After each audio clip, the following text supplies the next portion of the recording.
What'd you think? That's great. Welcome back, everyone. Boy, a day doesn't go by, I don't know about you, that you don't start thinking to yourself, boy, if you're ever going to be in politics, this is the time to be in politics if you have something to say. And we've been spending a lot of time talking to candidates who are running for the House of Representatives from the 21st Congressional District. And one of the names that really stood out was Kati Wilson. So having done a little research on my guest, we realized it'd be very important for you to have the opportunity to meet her and listen to her perspective. So Kati, welcome. Thank you for taking the time to visit us. It's a pleasure. You hear it said a lot of different ways. The future is female, right? That's the one that always sticks in my mind. A lot of people, first time out of the chute, maybe never even considered being in politics, just think that they want to have their voice heard. They want to affect change. Tell me why. Well, I think that we see very clearly why people are so frustrated. We've been doing the same thing over and over again for so long now.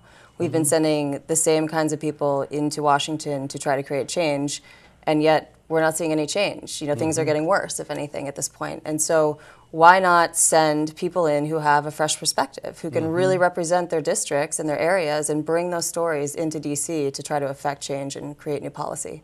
Now, let's talk a little bit about your background. What I read, single mom, keen. Boy, you and 5 other people. Well, I'm the only one holding down Keene. Oh, it's Saranac Lake that's getting hot. Oh, yeah, I understand. So give me a little bit about your background.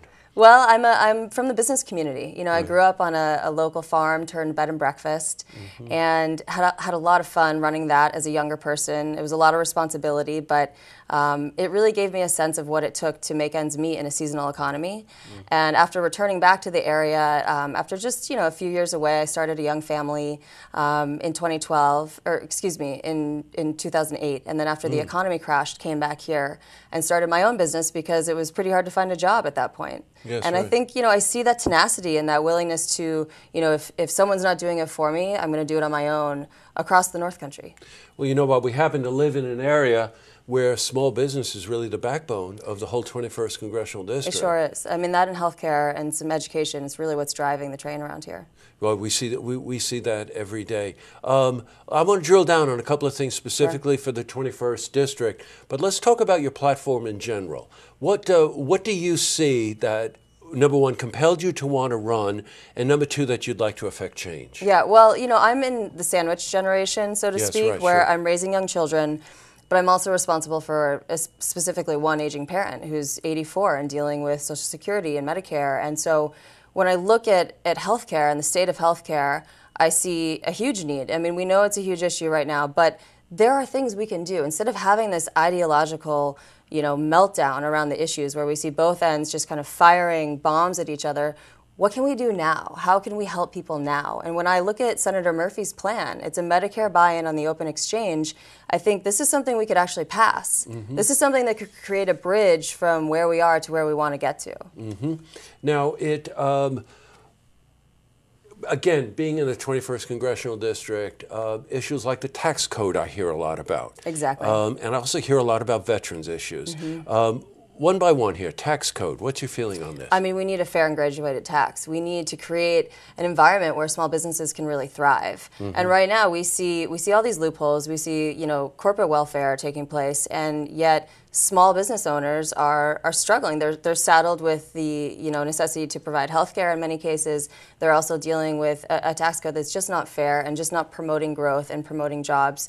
So when we combine that with health care, when we also look at how are we meeting people's basic needs? Are you at risk of losing your job when you need to stay home and take care of a newborn or an aging parent or someone who's sick in the family?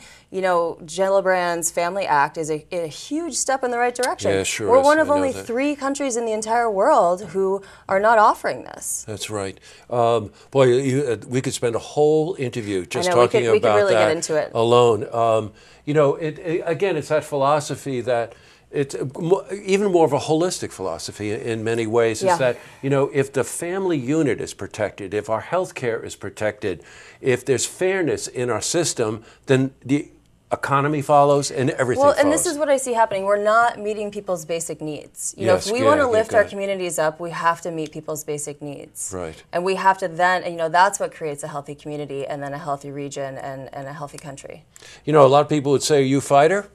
You're going to fight for this? You know, I mean, this is what it's all about right now. I have children to fight for. I have parents to fight for. I have the land and the place that I love. This is a moment where, you know, we don't need any more violence in the world right now, but what we do need is to stand up and fight for what's right in a moment of crisis. We can turn it into an opportunity, and that's what this is right now. It's an opportunity for change.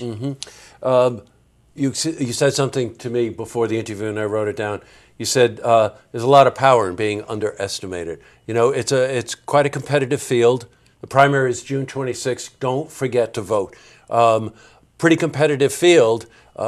People a lot of times would feel your first time out of the chute, you're running for politics for the first time, you know.